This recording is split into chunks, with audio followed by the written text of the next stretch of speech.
Welcome to Rangan style recipe. ನಾನು ಇವತ್ತು ಹೇಳ್ತಾ ಇರ್ತಕ್ಕಂಥದ್ದು ಇಡ್ಲಿಗೆ ಸರಿ ಹೊಂದುವಂತಹ ಚಟ್ನಿ ರೆಸಿಪಿ ಯಾವ ರೀತಿ ಮಾಡೋದಂತ. ನಾನು ಸುಮಾರು ಒಂದು 100ರಿಂದ 150 ಗ್ರಾಮಷ್ಟು ಕಡಲೆ ಬೀಜನ ಬಾಣಲಿಲಿ ಹುರ್ಕೊಂಡು ಸಿಪ್ಪೆ ಬಿಡಿಸಿರ್ತಕ್ಕಂಥದ್ದು, 1 ಟೇಬಲ್ ಸ್ಪೂನಷ್ಟು ಜೀರಿಗೆ, ಒಂದು 7ರಿಂದ 8 ಹಸಿಮೆಣ್ಸಿಕಾಯಿನ ಬಾಣಲಿಲಿ ಹುರ್ಕೊಂಡಿದ್ದೀನಿ. ಸ್ವಲ್ಪ ಕೊತ್ತಂಬರಿ, ಸ್ವಲ್ಪ ಪುದೀನ ಮತ್ತು ಸ್ವಲ್ಪ ಶುಂಠಿನ ಆ್ಯಡ್ ಮಾಡ್ತಾ ಇದ್ದೀನಿ ಇದರೊಳಗಡೆ. ನೋಡಿ ಈ ಥರ.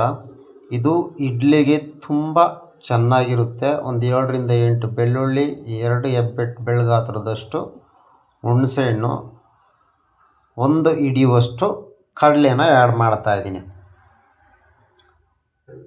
ನೋಡಿ ಈಗ ಇದಕ್ಕೆ ತುರಿದಿರ್ತಕ್ಕಂಥ 1-1.5 ಹಿಡಿಯುವಷ್ಟು ನಾನು ಕಾಯಿ ತುರಿನ ಆ್ಯಡ್ ಮಾಡ್ತಾಯಿದ್ದೀನಿ ಇದರೊಳಗಡೆ. ರುಚಿಗೆ ತಕ್ಕಷ್ಟು ಉಪ್ಪು, ಮತ್ತು ಈಗ ನಾವು ಇದಕ್ಕೆ ಸ್ವಲ್ಪ ನೀರು ಆ್ಯಡ್ ಮಾಡಿಬಿಟ್ಟು ತರಿಯಾಗಿ ರುಬ್ಕೊಂಡು ಬರೋಣ. ರುಬ್ಕೊಂಡು ಬಂದ ನಂತರ ನಮಗೆ ಇದಕ್ಕೆ ಲೈಟಾಗಿ ನಾವು ಒಗ್ಗರಣೆ ಕೊಡಬೇಕಾಗುತ್ತೆ.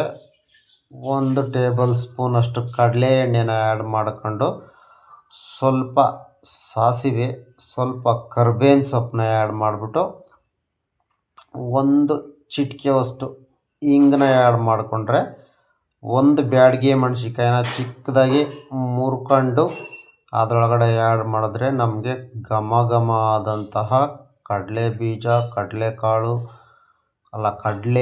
ಮತ್ತು ಕಾಯಿ ಚಟ್ನಿ, ಕಾಯಿ 3 ಮಿಕ್ಸ್ ಆಗಿ ಇಡ್ಲಿಗೆ ಒಳ್ಳೆ ಕಾಂಬಿನೇಷನ್ನು, ತುಂಬ ಚೆನ್ನಾಗಿ ತಿನ್ನೋಕ್ಕೆ ತುಂಬ ಚೆನ್ನಾಗಿರುತ್ತೆ. ನೋಡಿ ಇದು ಲೈಟಾಗಿ ಬ್ರೌನ್ ಕಲರ್ ಬರಲಿ. ಬಂದಮೇಲೆ ಚಟ್ನಿ ಒಳಗಡೆ ಮಿಕ್ಸ್ ಮಾಡಿದ್ರೆ ನಾವು ಬಯಸಿರ್ತಕ್ಕಂಥ ಇಡ್ಲಿ ಕಾಂಬಿನೇಷನ್ಗೆ ಒಳ್ಳೆ ಚಟ್ನಿ ರೆಡಿ. ನೋಡಿ ಈ ರೀತಿ. ಈಗ ಇದನ್ನು ಚಟ್ನಿ ಒಳಗಡೆ ಮಿಕ್ಸ್ ಮಾಡ್ಕೊಂಡ್ರೆ ಚಟ್ನಿ ರೆಡಿಯಾಗಿದೆ. ಲೈಕ್ ಮಾಡಿ, ಕಮೆಂಟ್ ಮಾಡಿ, ಹೇಗಿದೆ ಅಂತ ತಿಳಿಸಿ. Thank you.